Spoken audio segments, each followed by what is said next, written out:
Good morning students. हम क्या topic कर रहे थे? हम कर रहे थे एक्सट्रैक्शन ऑफ मेटल्स। हमने क्या किया था?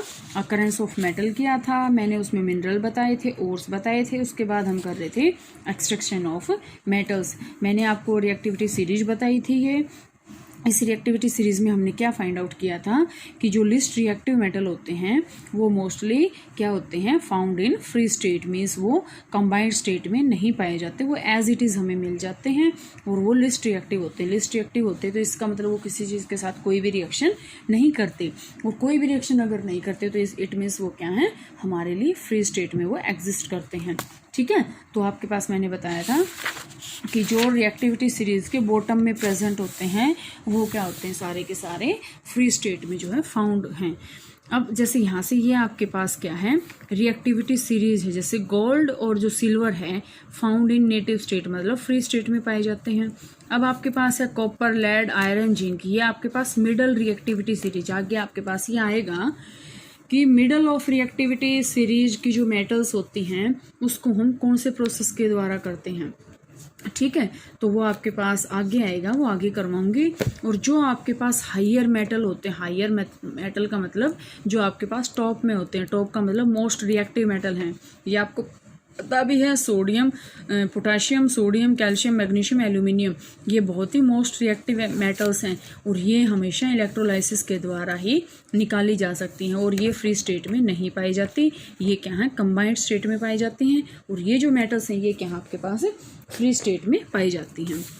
तो मैंने आपको कल यहाँ तक करवा दिया था कि आपके पास gold, silver, platinum, copper are found in the free state. Copper में be found in free state and also in the combined state.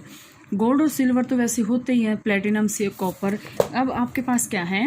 Copper and silver are also found in the combined state. Copper और silver जो है ना वो combined state में भी पाया जाता है एज देयर सल्फाइड और ऑक्साइड और। सल्फाइड और का मतलब बच्चे क्या होता है और ऑक्साइड और का मतलब क्या होता है?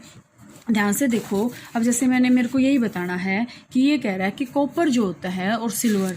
अब मैं अगर ये कहूँ कॉपर का सल्फाइड और बनाना, मेरे को सल्फाइड का मतलब एस, तो ये क्या बनेगा? CuS की फॉर्म में आपको मिलेगा। ठीक है, अब जैसे मैं ये कहूँ Ag, सिल्वर भी आपको सल्फाइड और में बनाना है तो ये क्या बनेगा? AgS, silver sulphide. ठीक है, या मैं ये कहूँ कि ये ऑक्साइड की फॉर्म में बनाना है तो कॉपर को जब ऑक्सीजन की प्रेजेंस में जलाएंगे तो क्या बनेगा? जलाएंगे नहीं, ये ऑक्साइड की फॉर्म में ऑक्सीजन के साथ वैसे ही कंबाइन मिलता है 2CuO।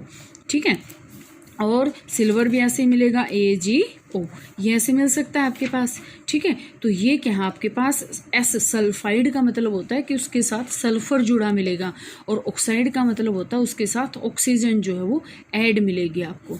ठीक है, तो metals at the top of the activity series like these are so reactive that they are never found in nature as free element।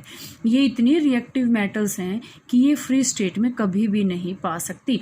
आपको पता है अगर हमने इन मेटल्स को एज इट इज रख दिया, मतलब ये मेटल्स अगर हमारे एटमॉस्फेयर के अंदर एज इट इज़ पड़ी हुई हैं तो ये इतनी रिएक्टिव मेटल्स हैं कि ये अपने आप को किसी न किसी चीज़ के साथ क्या कर लेंगी? कंबाइन कर लेंगी। ठीक है, the metals in the middle of the activity series like these are moderately reactive, मतलब ये मीडियम है। They are found in the earth crust mainly as oxide, sulphide और कार्बोनेट। ऑक्साइड के रूप में ही पाए जाते हैं, सल्फाइड में भी और कार्बोनेट्स में भी। कार्बोनेट्स का फार्मूला क्या होता है? CO3। ठीक है, CO3। You will find that the ores of many metals are oxide. हम क्या देखेंगे अभी जब हम मेटल करेंगे तो हम ये पाएंगे कि मोस्टली जो मेटल्स होती हैं ना उनके जो ओर्स हैं वो मोस्टली क्या होते हैं? ऑक्साइड होते हैं। क्योंकि आपको ये बच्चे पता है हमारे एनवायरनमेंट के अंदर ऑक्सीजन जो है अबंडेंट अमाउंट में जो है पाई जाती है।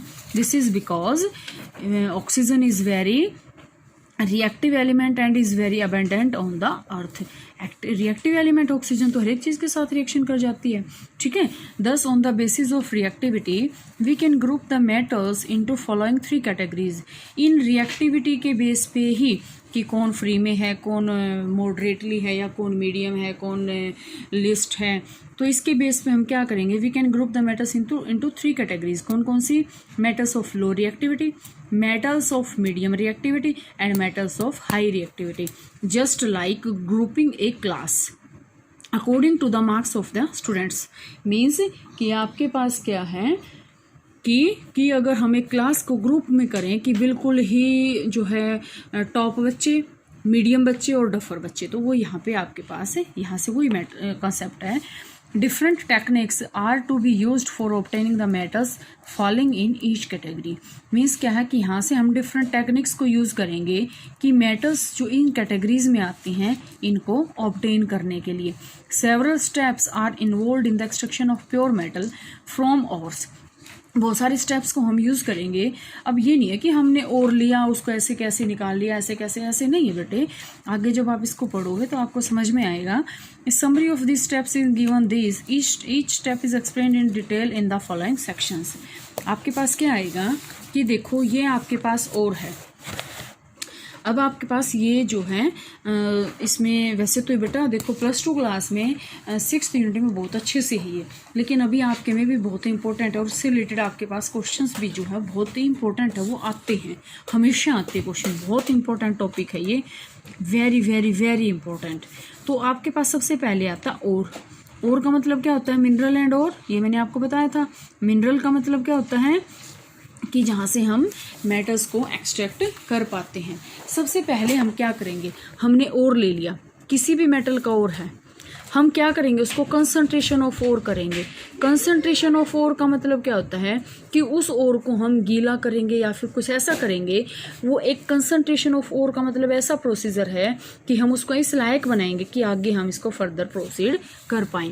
अब जैसे देखो आपके पास मैंने 3 क्लासेस बताई हैं, हाई रिएक्टिविटी, मीडियम रिएक्टिविटी, लो रिएक्टिविटी। अब मैंने आपको यहाँ भी बताया था कि ये कैसे होते हैं। तो जो मेटल्स ऑफ हाई रिएक्टिविटी हैं उनका तो हम क्या करेंगे, सिर्फ मोल्टन इलेक्ट्रोलाइसिस करेंगे।